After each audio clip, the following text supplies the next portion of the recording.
រូបភាពដែលបង្ហាញនៅសភនភាពនិងភាពស្រស់ស្អាតនៅបានយូរអង្វែងហើយថិតថេរគឺមានតែការព្រីនរូបភាពនៅលើប្រទេសដៃអាលុយមីញ៉ូមនៅហាង Chromalac បើបងប្អូនទាំងអស់គ្នាមានចំណាប់អារម្មណ៍ចង់ព្រីនរូបភាពដាក់លើប្រទេសដៃអាលុយមីញ៉ូមដើម្បីរក្សាទុករូបភាពឲ្យមានគុណភាពល្អថិតថេរជាយូរអង្វែងសូមកុំភ្លេចហាង Chromalac អូខេអ្នកនរគ្នាឥឡូវរូបរួចរាល់ហើយ 100% អូខេ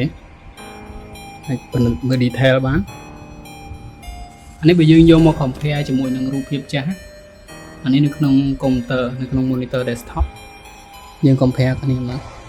ទំហំវា 30 x 140 ឃើញថា detail ស្អាតហើយមិនបាច់ភ័យថាបាក់បែកឬមួយក៏ស្លេកពណ៌ទៅណាទេអានេះគុណភាពវាគឺ the best មកហើពណ៌ក៏មិនហើត្រូវទឹកក៏មិនខូចទុកតកូនតចៅ